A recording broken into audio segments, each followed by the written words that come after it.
पूजा।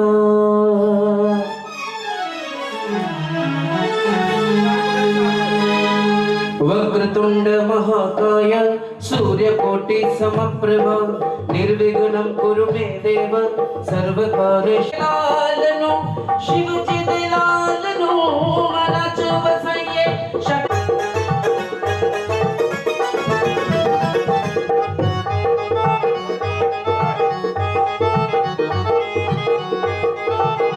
पूजिए आइए रूप तकिए कमालनो मनाच वसये षट जग देखे लालनो सर्वकारेषु सर्वदा वक्रतुंड महाकाय सूर्यकोटि समप्रभ निर्विघ्नं कुरु मे देव सर्वकारेषु सर्वदा सर्वकारे सानू मां दा बुलावा है उन्होंने गा के ताली दे नाल सहयोग देना है। ये नरेंद्र चंचल जी की भेंट है वो क्या आखते ने माता जी ने को हो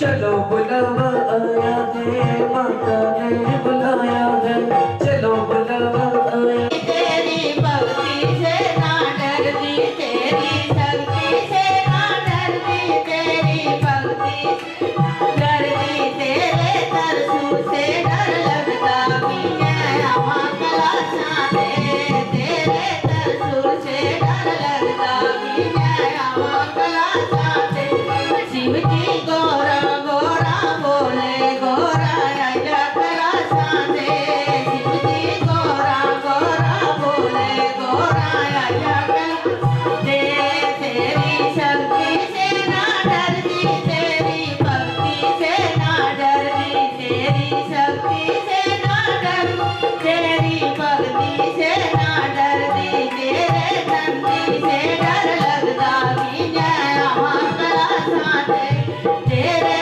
नंदी से डर लगता भी जय हमारा कला साथे शिव जी गोरा गोरा बोले गोरा आया कला साथे शिव जी गोरा गोरा बोले गोरा कला साथे तेरी शक्ति से ना डरती तेरी भक्ति से ना डरती तेरी शक्ति से ना डरती तेरी भक्ति से ना डरती तेरे भूता से डर लगता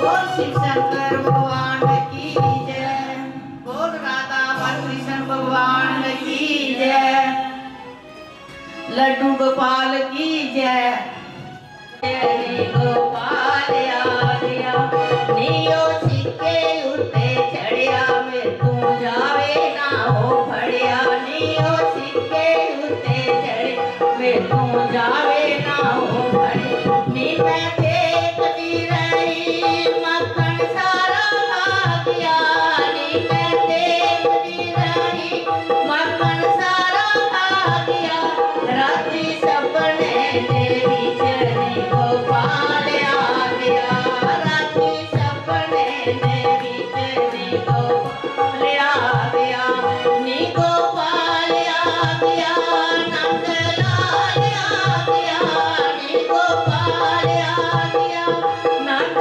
लाल आ गया राती सपने देवी चली गोपाल आ गया राती सपने देवी चली गोपाल आ गया नियो जमुना दे विच बड़िया नियो तांबट उत्ते चढ़िया नियो जमुना दे विच बड़े नियो तांबट उत्ते चढ़े नी मैं देखती रही साढ़े तीर लगिया नी मैं देखती रही नी गोपाल आ गया नंद लाल आ गया नी गोपाल आ गया नंद लाल आ गया राती सपने देवी चली गोपाल आ गया राती सपने देवी चली गोपाल आ गया नियो पुण्य गली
कृष्णा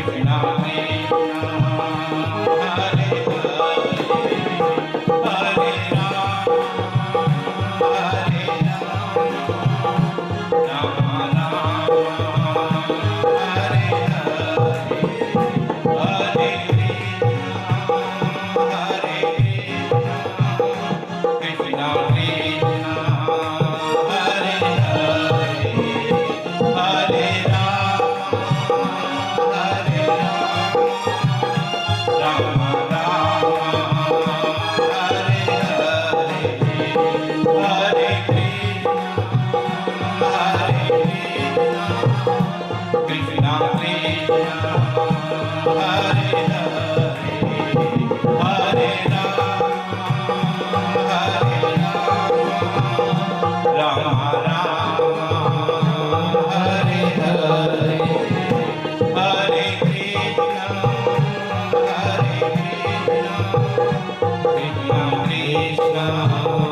हरे हरे हरे राम हरे राम हरे हरे हरे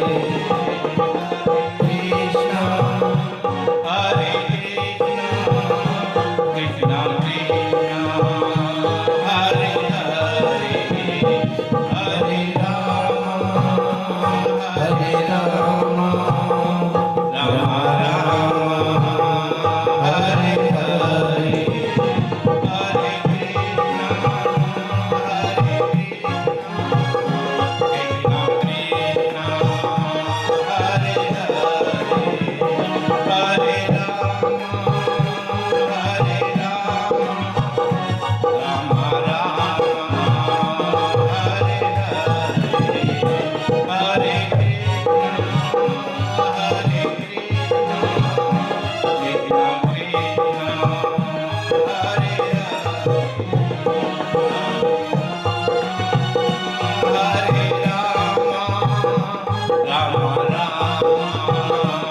राम हरे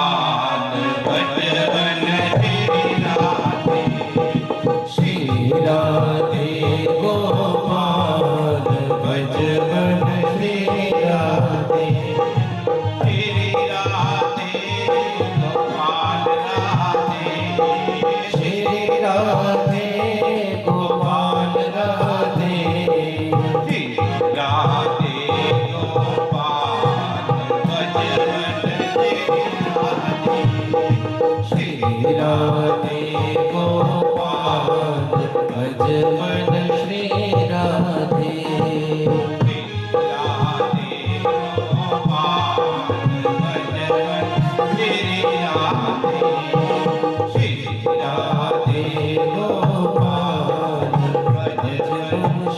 हरे सीताराम सीताराम सीताराम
माखन ब्रिज में एक चुरावे, एक बेर भिलनी के खावे। माखन ब्रज में एक चुरावे, एक पैर बिलनी के खावे। माखन ब्रिज में एक चुरावे, एक बेर भिलनी के खावे। प्रेम भाव से भरे अनोखे, प्रेम भाव से भरे अनोखे, दोनों के हैं नाम। बोलो राम राम राम, बोलो राम राम राम, बोलो राम राम राम, बोलो राम श्याम श्याम, बोलो राम राम राम, बोलो श्याम श्याम श्याम।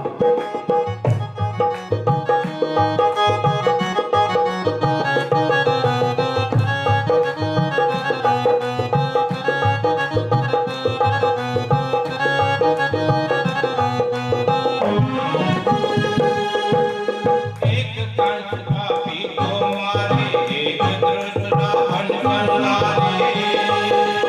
एक कंस पापी को मारे, एक दुष्ट रावण सहारे। एक कंस पापी को मारे, एक दुष्ट रावण संहारे। एक कंस पापी को मारे, एक दुष्ट रावण सहारे। दोनों दीनक दुख हरता है, दोनों दीनक दुख हरता है, दोनों बल के दाम। बोलो राम राम राम, बोलो श्याम श्याम श्याम, बोलो राम राम राम, बोलो श्याम श्याम श्याम।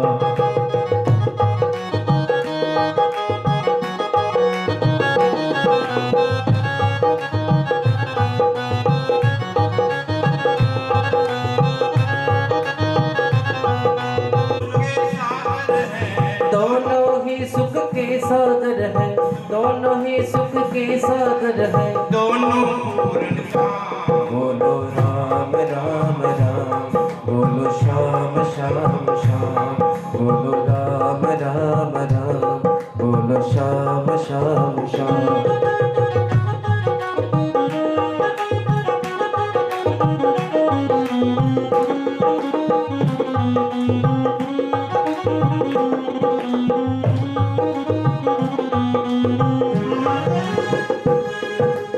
एक राधिका के संग नाचे, एक जानकी संग विराजे। एक राधिका के संग राजे, एक जानकी संग वे। ओ श्याम श्याम श्याम, बोलो राम राम राम, बोलो श्याम श्याम श्याम, बोलो राम राम राम, बोलो श्याम श्याम श्याम, बोलो राम राम बिना कोई ना अपना। सुन मेरी जिंदे राम, बना जय बना। ओ सुन मेरी जिंदे राम, बना ले अपना। जप राम जप राम राम बिना कोई ना अपना। ओ सुन मेरी जिंदे राम, किते नहीं हो जाना।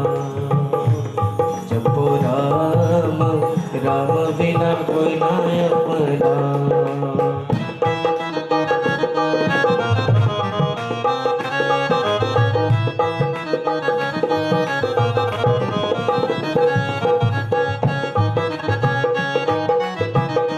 तेरे साग संबंधी कीना तू बनया संगी। किथे गए तेरे साग संबंधी, जीना दा तू बनया संगी। किथे गए तेरे साग संबंधी, जीना तू बनया संगी। किथे गए तेरे सुन मेरी जिंदे नाल, किसे नहीं हो जाना।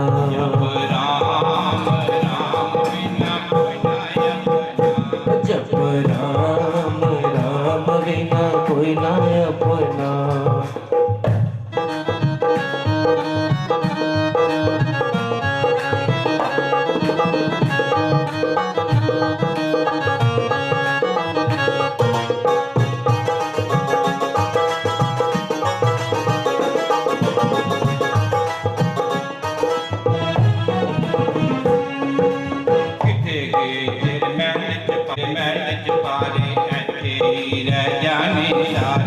गए तेरे महल चौबारे थे ही रह जाने सारे। ओ सुन मेरी जिंदे नाल किसे नहीं जाना। ओ सुन मेरी जिंदे नाल किसे नहीं जाना। जब राम मेरी जिंदे नाल नाले अपना। ओ सुन मेरी जिंदे राम नाले अपना। कहना कोई ना अपना। जब राम राम बिना कोई ना अपना। राम राम बिना कोई ना अपना। राम बिना कोई ना अपना। की जय। सुखदेव जी कहते हैं परीक्षित, भगवान की जब मर्जी होती है तो वो सृष्टि का विस्तार करते हैं। तो राजा परीक्षित सोचता वो कैसे करते हैं? तो सुखदेव जी कहते हैं कि जब भगवान की मर्जी होती है तो भगवान की नाभि से एक कमल का फूल प्रकट होता है। उसके ऊपर ब्रह्मा जी बैठे होते हैं। वो भी भगवान ही है। ब्रह्मा विष्णु में से एक ही है। उसने लीला रचाई है तो नाम रख दिया ब्रह्मा। तो ब्रह्मा जब बैठे हैं तो उन्होंने देखा कि मेरे साइड में पानी ही पानी है, तो मैं क्या करूं? तो उसने क्या किया, मैं पहले पता करता हूं कि ये गुलाब का फूल आया कहां से। उसने क्या वो अपना रूप बदली किया तो उसकी नाभि में घुस गया, नाड़ी में, और नीचे पानी के अंदर चला गया। वो इतना चला गया उसको 100 साल लग गए। उसको पता नहीं चला भाई ये निकला कहां से गुलाब, कोई पता नहीं चला। फिर थक के वो हार के ऊपर आ गया। फिर सोचने लगा कि अब मैं क्या करूं। फिर भगवान ने आकाशवाणी की कि तप करो। तो ब्रह्मा फिर तप करते हैं, भगवान की आराधना करते हैं। और उसके बाद फिर भगवान एक आकाशवाणी करते हैं कि सृष्टि का विस्तार करो। तो ब्रह्मा जी क्या करते हैं, मानसिक तरीके से 4 तत्व प्रकट करते हैं।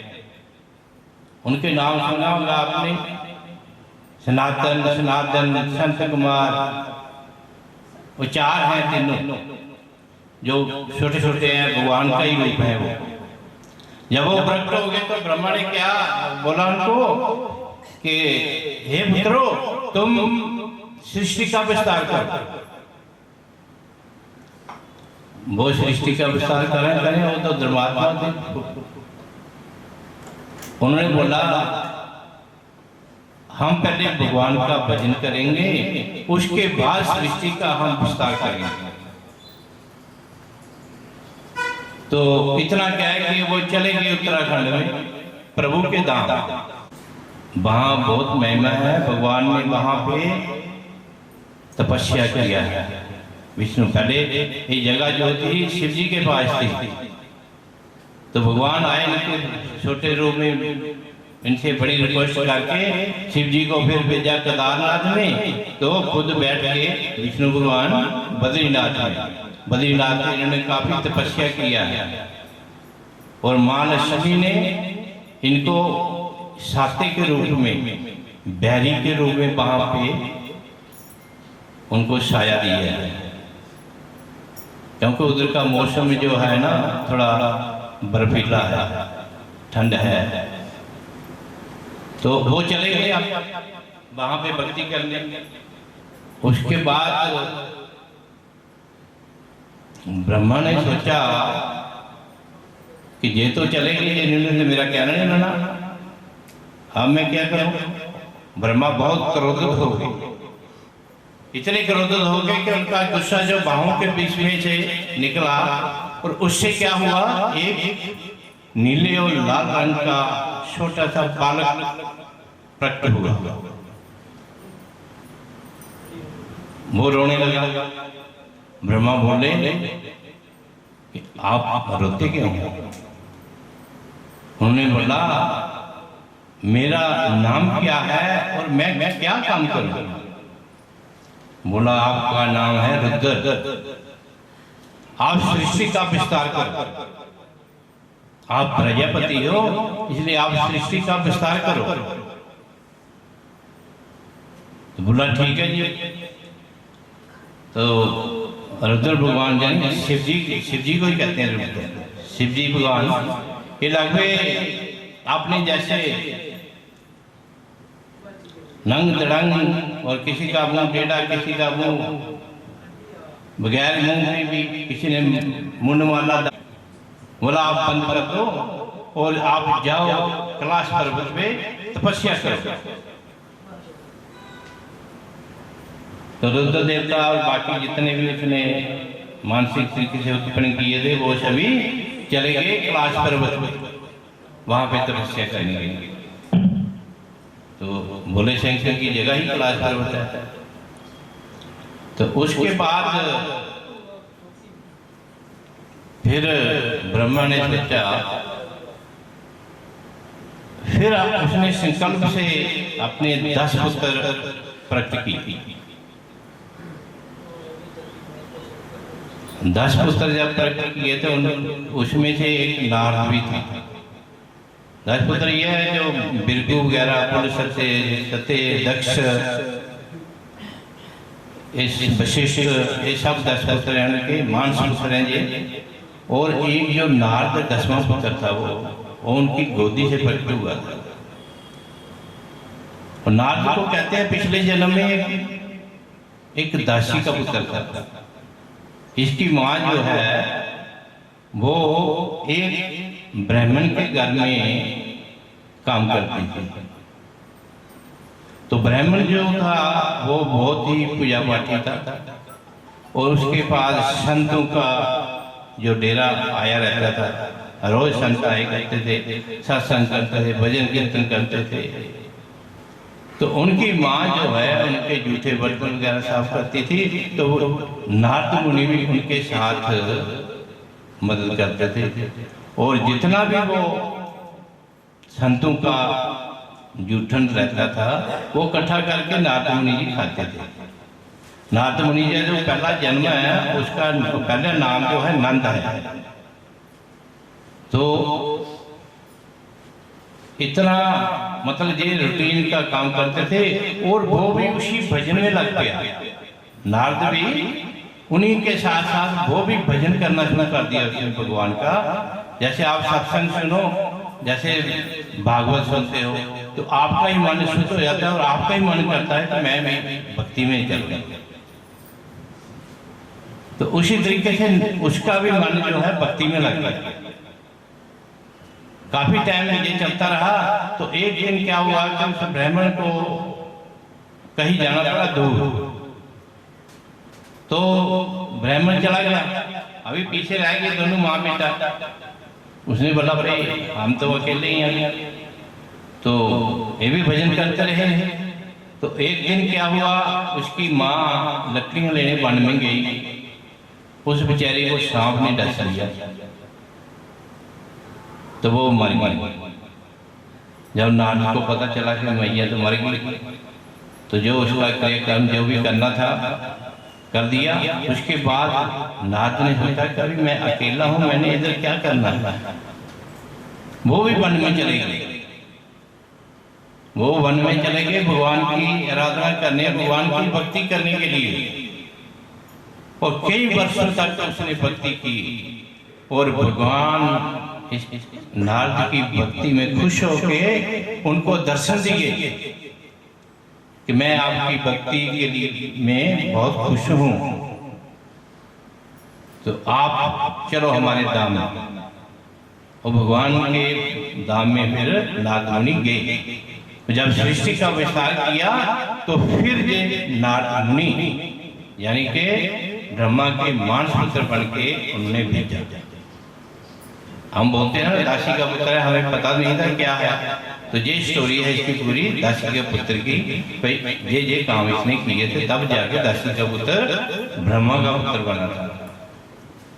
तो ब्रह्मा ने सबको कहा कि जाओ सृष्टि का विस्तार करो।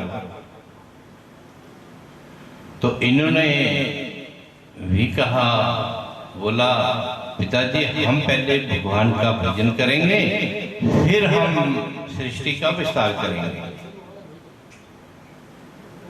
तो ब्रह्मा ने बोला कि सभी ऐसे बोल रहे हैं तो फिर सृष्टि का विस्तार होगा कैसे? तो ये सोच ही रहे थे तो ब्रह्मा की छाया से कर्दम मुनि जी प्रकट हो गए।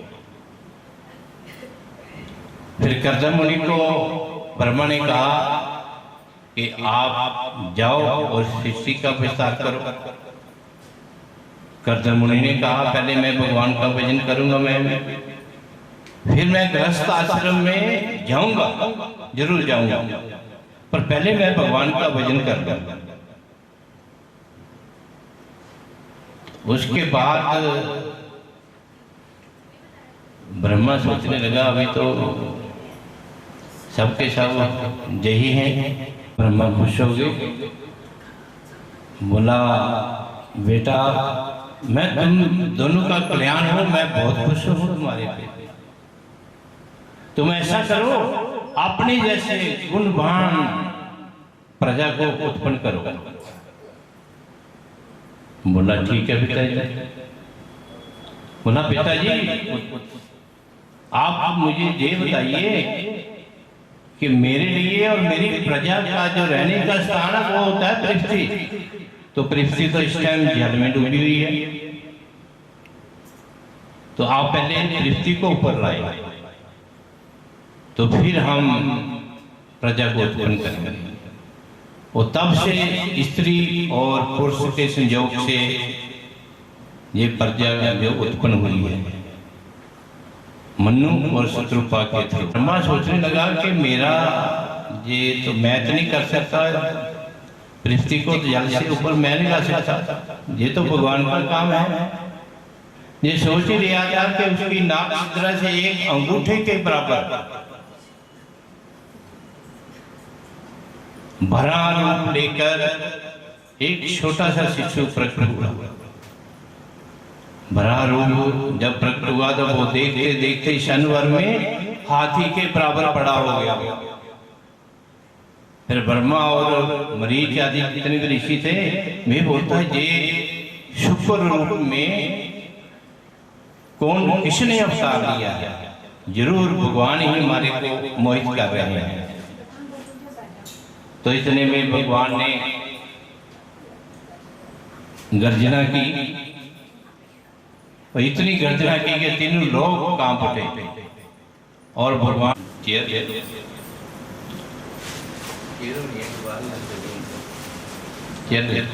है। दूसरी उसकी ये जबड़ा है बहुत मजबूत होता है, क्योंकि भगवान ने मिली तो उन्होंने अपनी दाढ़ों से धरती को में आए। तो एक दैत्य था हिरणाक्ष।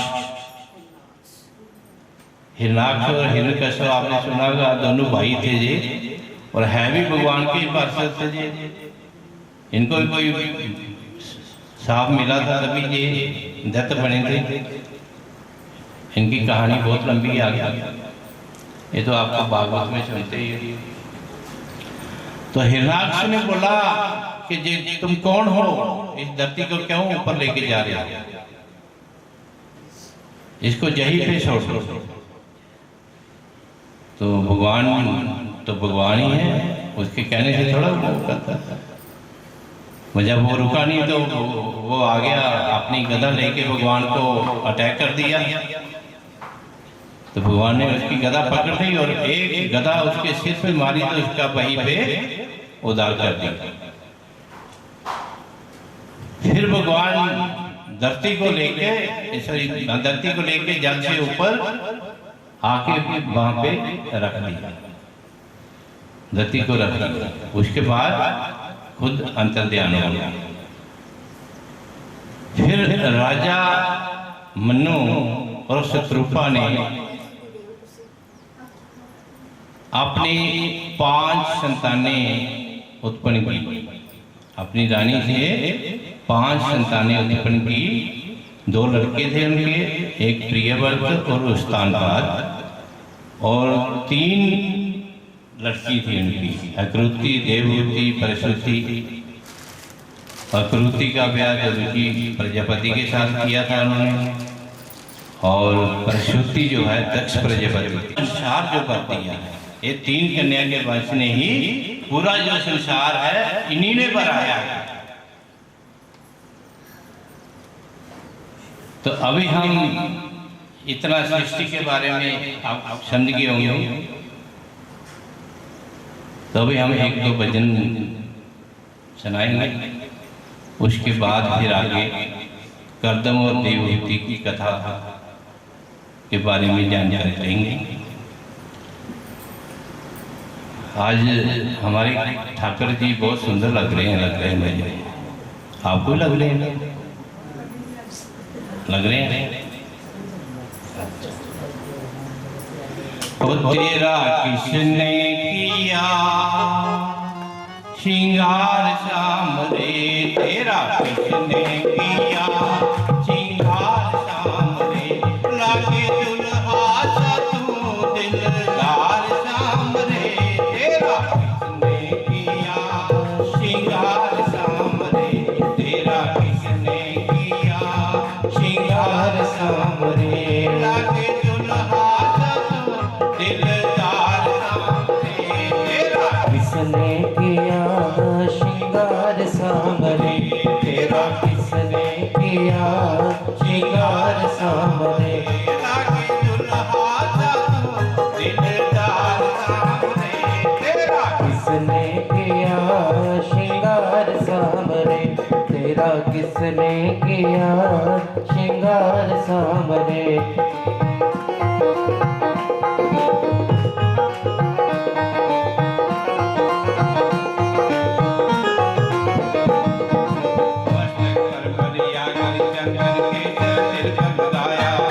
मस्तक पर मलिया गिर चंदन के सर तिलक लगाया, मस्तक पर मलिया गिर चंदन के सर तिलक लगाया, मस्तक पर मलिया गिर चंदन के सर तिलक लगाया, मोर मुकुट कानों में कुंडल इत्र को बरसाया, मोर मुकुट कानों में कुंडल चित्त बहुत हर्षाया, मोर मुकुट कानों में कुंडल इत्र को बरसाया, मोर मुकुट कानों में कुंडल इत्र बहुत लगाया, महकता रहे श्रृंगार श्याम रे, तेरा किसने किया श्रृंगार श्याम रे, तेरा किसने किया श्रृंगार श्याम रे, लागे दुल्हा सा तू दिलदार श्याम रे, तेरा किसने किया श्रृंगार श्याम रे, तेरा किसने किया श्रृंगार श्याम रे।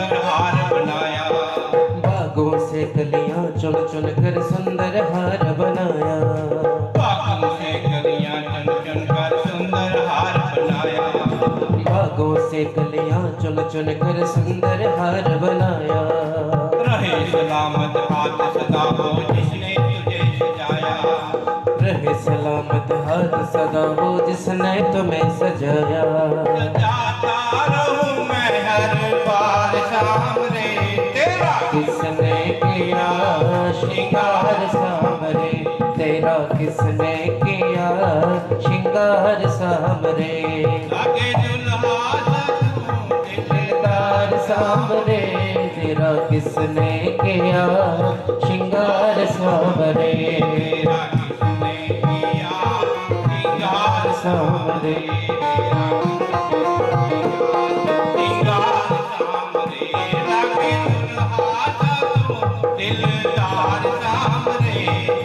किस किया श्रृंगार सामरे लागे दुल्हे तू जैसा दिलदार सामरे लागे दुल्हे तू जैसा दिलदार सामरे तेरा किसने किया श्रृंगार सामरे तेरा किसने किया श्रृंगार सामरे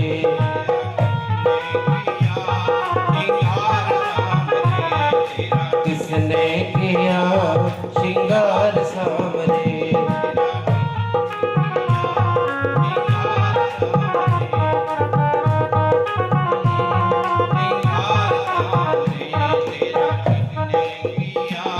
श्रृंगार सामरे बोल बांके बिहारी लाल की जय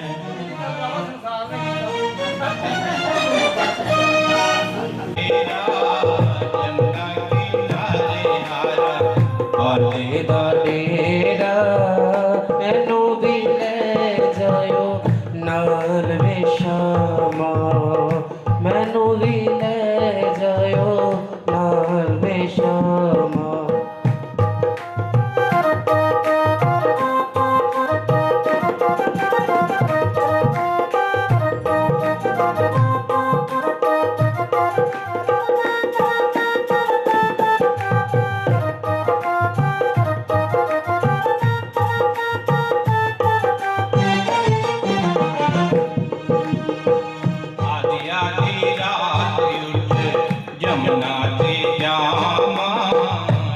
आधी रात उठ यमुना ते जावा ढूंढा तेरा सारी रात गवाना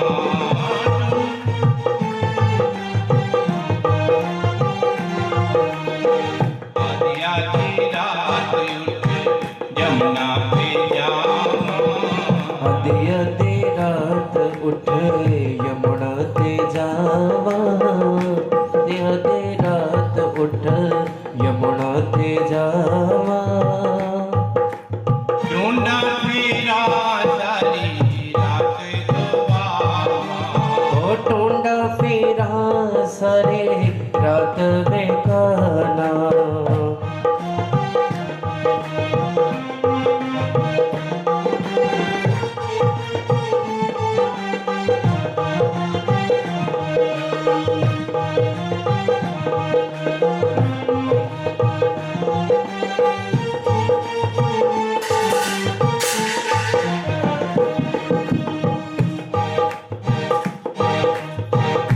किधरे ना मिलिया मैनू तेरिया शामां किधरे ना मिलिया मैनू तेरिया शामां रंग के ओ के रावे शामां दे ओ कोई रावे शामा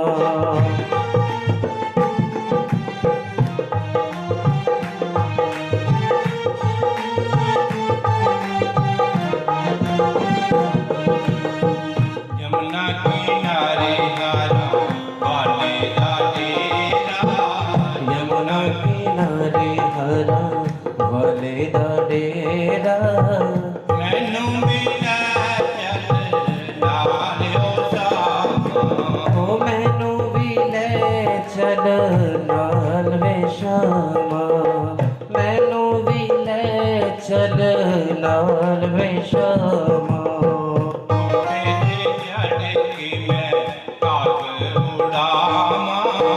कोठे ते चढ़ के मैं काग उड़ावा आपे शाम तेनू मगन करावा आके शाम तेनू मखण खिलावा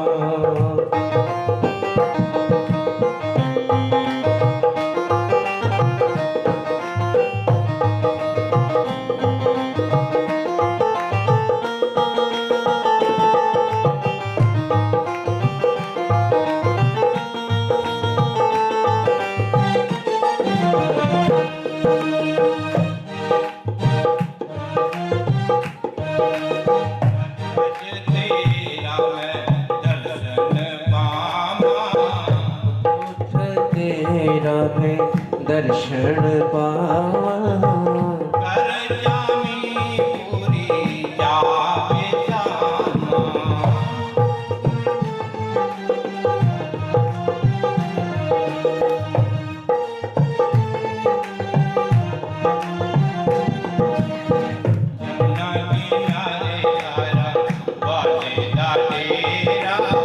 यमुना किनारे हरा वाले दा डेरा मैनू भी ले चल नाल ओ मैनू भी ले चल नाल वे शामा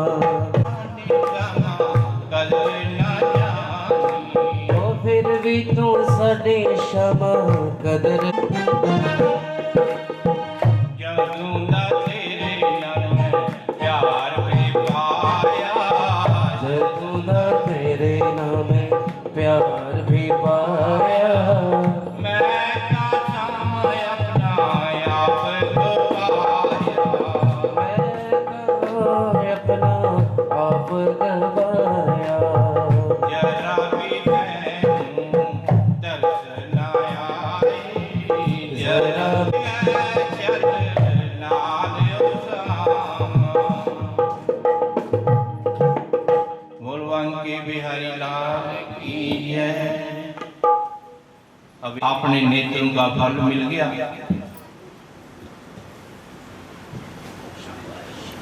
हे प्रभु, अभी मैं गृहस्थ आश्रम में जाना चाहता हूँ। प्रभु बोले, मैं आपके मन की पहले ही जान चुका हूँ। तो आपके पास राजा मन्नू और शत्रुपा अपनी देवहूति बेटी के साथ परसों जहाँ पे ही आएंगे के साथ मिलती जुलती है, वो भी एक गुण वाली है और भगवान का भजन करने वाली है, वो गृहस्थ को भी चलाने वाली है। आपके घर में देवहूति के गर्भ से कपड़ मुनि के रूप में अवतार दूंगा। इतना कहने पर वो अंतर्ध्यान हो गए। फिर भगवान अंतर्ध्यान होने के बाद कर्दम ऋषि जी वहीं पे ठहरे। इतना सोने जैसा चमक रहा है, तो उसने कर्दम ऋषि को नमस्कार का नाम किया। तो कर्दम ऋषि ने उनको उनका भी सत्कार किया, आओ भाई की। जैसे कोई रिश्तेदार आते हैं अतिथि के तौर पे, उन्होंने भी आओ भाई की उनकी, और उनको आसन दिए बैठने के लिए। 3 आसन बिछाए उन्होंने। तो मन्नू और शत्रुपा तो बैठ गए, लेकिन देवहूति सोचने लगी कि ये तो होने वाले मेरे पति ही हैं, तो मैं इनके आसन पे कैसे बैठूं। इन्होंने बसाई, तो फिर भी मुझे इनकी लाज तो रखनी है। लेकिन आसन के साइड में वो बैठ गई, अपना जो बायां हाथ था वो आसन के ऊपर रख लिया। कर्दम ऋषि ने बोला, जो भगवान ने मुझे बताया था कन्या के बारे में वो ठीक ही है। तो फिर कर्दम ऋषि ने राजा मन्नू को बोला,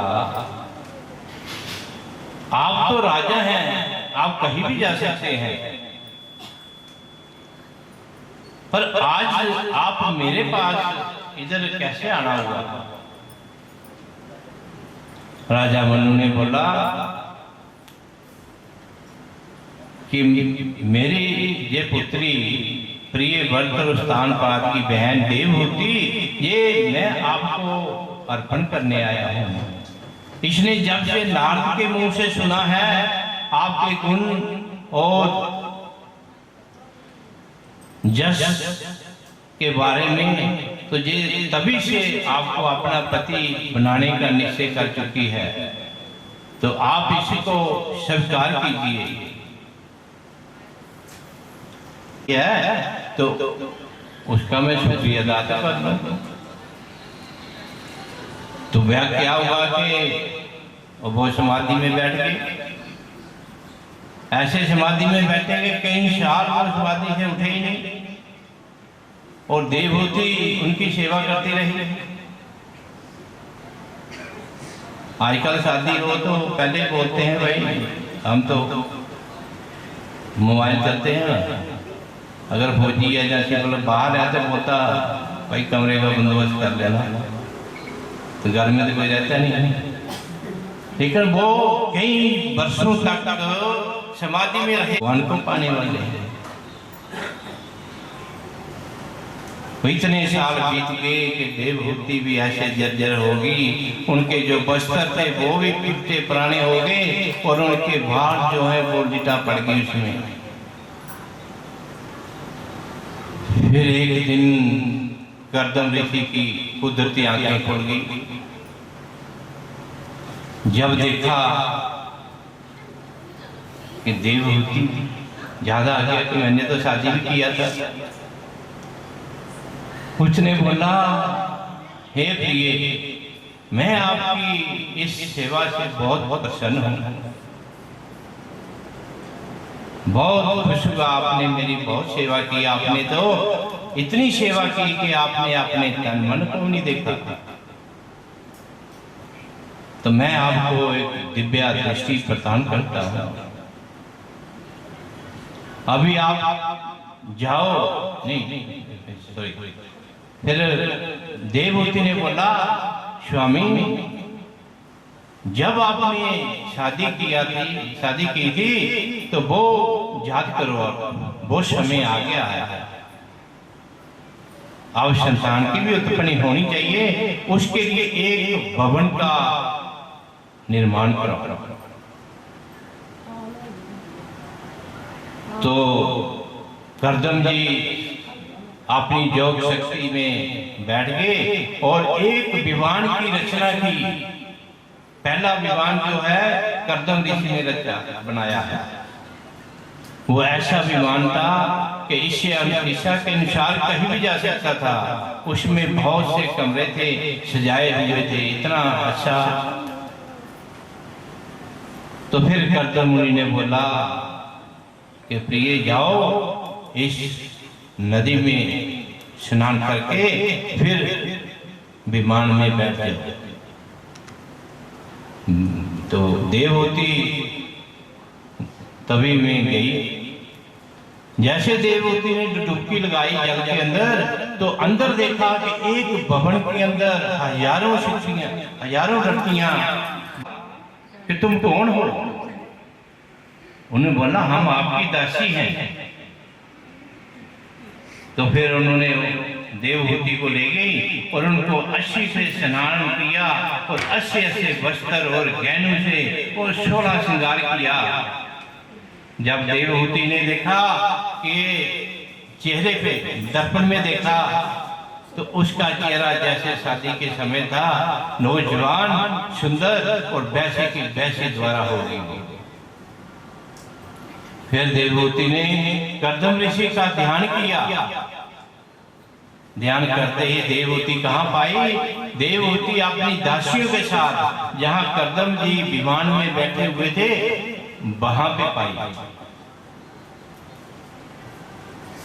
फिर उस विमान के अंदर कर्दम ऋषि और देवहूति कई वर्षों तक घूमते रहे, जहां मन करे वही घूमते थे।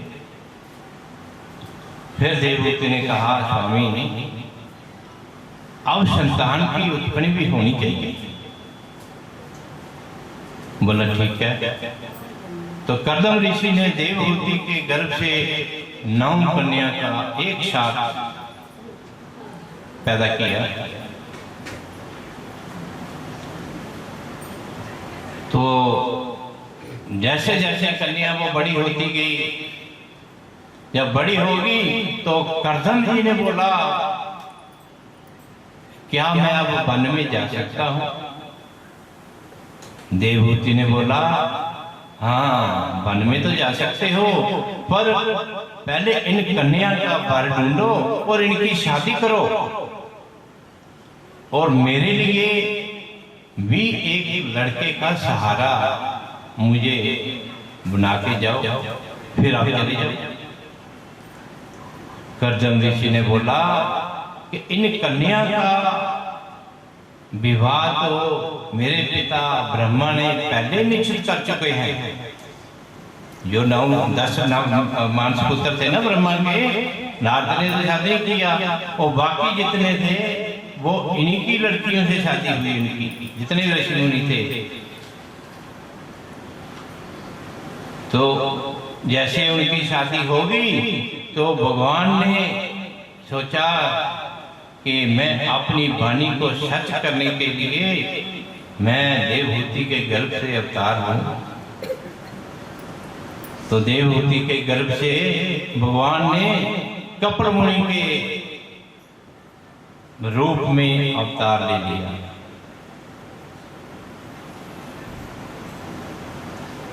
उसके बाद कर्दम ऋषि ने जब देखा, उसको तो पता था ये भगवान है, ये तो मेरे प्रभु हैं। एक दिन क्या हुआ, अकेले बैठे थे कमरे में भगवान, तो वो गए, कर्दम ऋषि जी गए, भगवान को प्रणाम किया। हालांकि उसका बेटा ही लगता था, पर उसको पता था वो तो भगवान है। उसने प्रणाम किया और कहा, क्या मैं अभी वन में जा सकता हूँ? तो प्रभु ने बोला, ठीक है, आप वन में जाओ और भगवान की आराधना करो। और कर्दम जी भगवान को नमस्कार करके घर से वन में चले गए, और तो वो भगवान के धाम में चले गए। और बीच में कपिल मुनि ने अपनी मां से भी कहा कि आप भी वन में जाओ और भगवान की आराधना करो। तो वो भी नमस्कार करके वो भी वन में चली गई, और वन में जाकर उन्होंने काफी तपस्या की, और वो भी प्रभु के धाम चले गई। और कपिल मुनि ने क्या किया, वहां से चलकर कहाँ डेरा लगाया, गंगा सागर में। वो गंगा सागर में चले गए, वहां पे अपनी कुटिया बनाई। आज गंगा सागर एक बहुत बड़ा तीर्थ है, कहते हैं और समय आने पर उनको मुक्ति भी मिलती है। इसलिए बोलते हैं ना, सारे तीर्थ बार बार, गंगा सागर एक बार। अभी तक तो हम भी नहीं गए हैं, अभी हमारा प्लान है अक्टूबर में जाने का, एक बार तो जरूर जाएंगे। तो ये हमने अभी कर्दम और देवहूति के बारे में जानकारी ली है। अभी 1-2 भजन करेंगे, उसके बाद फिर हम देखेंगे कपिल मुनि जहाँ बैठे थे ना, तो उसकी क्या आगे कथा था। राजा शक्कर के पुत्र ने क्या किया, उसके साथ कैसे क्या किया, गंगा कैसे आई, इसकी कथा फिर आगे देखते हैं।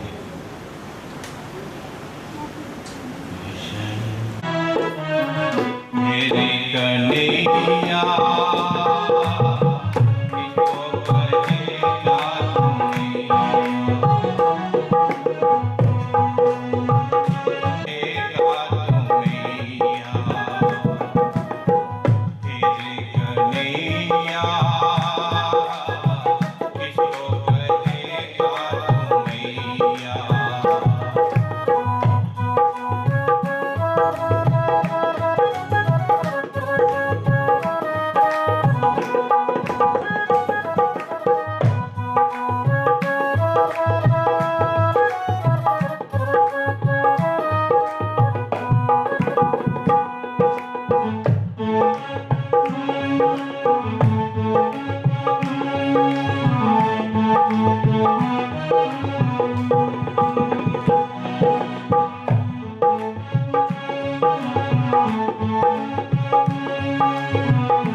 दूध में नहलाने का, गोद में खिलाने का सुख पाया जसोदा जी ने।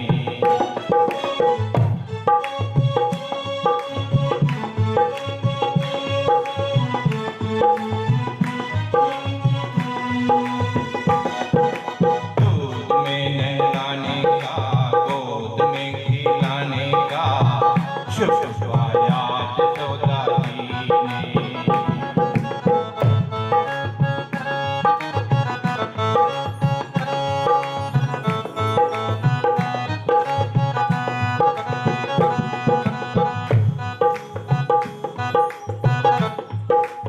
एक ने तुझे तो जीवन दिया रे, एक ने जीवन संवारा। तेरे कन्हैया किसको कहेगा तू मैया। तेरे कन्हैया किसको कहेगा तू मैया।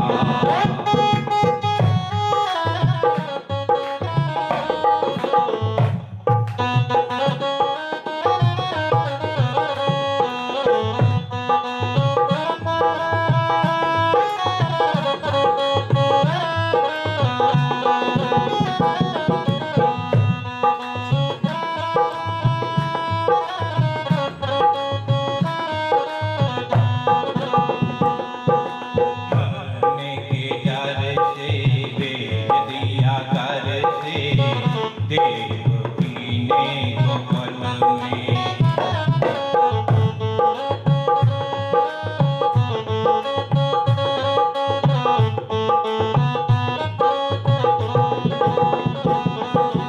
मरने के डर से भेज दिया घर से, देव पीने को पल में।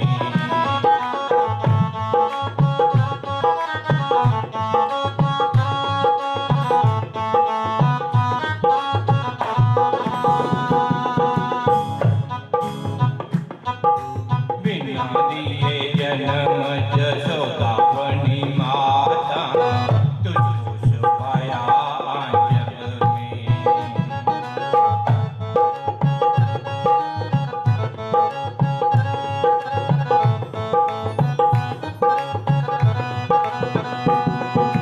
बिना दिए जन्म जसोदा बनी माता, तुझको छुपाया जग में।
पागल कर जाती है मुस्कान तेरी मोहन, घायल कर जाती है मुस्कान तेरी मोहन, घायल कर जाती है घनश्याम तेरी बंसी पागल कर जाती है। शाम तेरी बंसी पागल कर जाती है, मुस्कान तेरी बंसी पागल कर जाती है। घनश्याम तेरी बंसी पागल कर जाती है, मुस्कान तेरी मीठी घायल कर जाती है।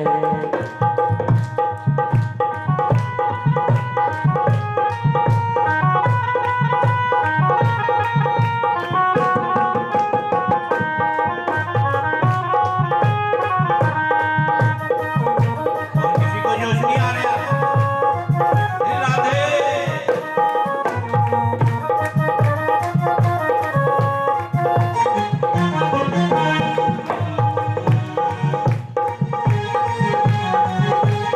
छोड़ने की होती तो, छोड़ने की होती तो क्या करते तुम मोहन, छोड़ने की होती तो क्या करते तुम मोहन, ये कांच की होकर भी, ये कांच की होकर भी दुनिया बन जाती है। ये बांस की होकर भी दुनिया बन जाती है। दुनिया बन जाती है। ये पागल कर जाती है। घनश्याम तेरी बंसी पागल कर जाती है।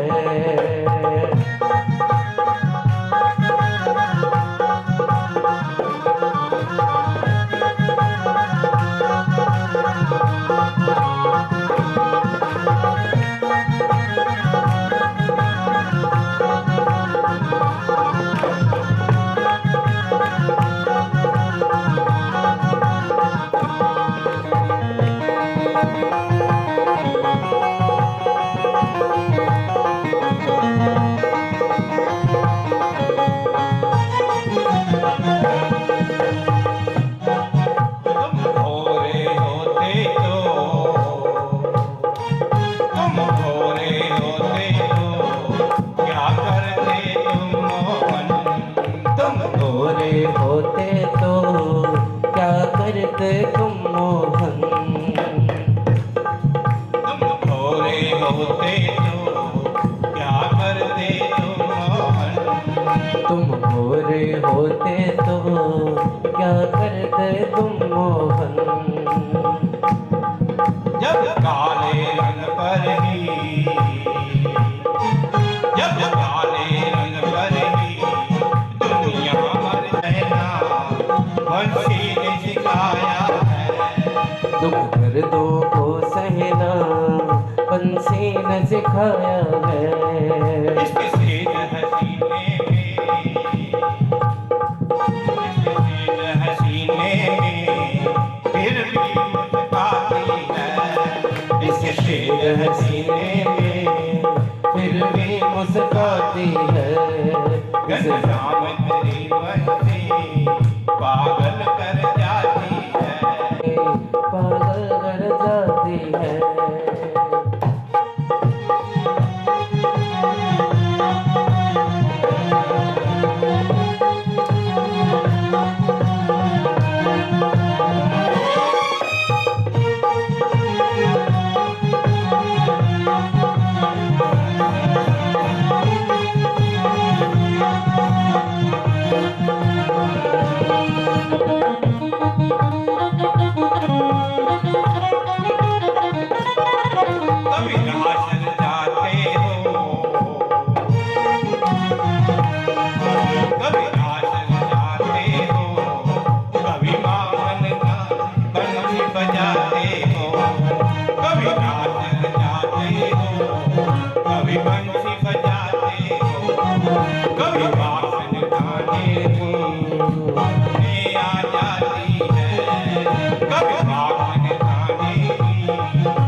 मुस्कान तेरी मोहन घायल कर जाती है। घनश्याम तेरी बंसी पागल कर जाती है। तेरी बंसी पागल कर जाती है। घनश्याम तेरी बंसी पागल कर जाती है। घनश्याम तेरी बंसी पागल कर जाती है। बोल बंकी बिहारी लाल की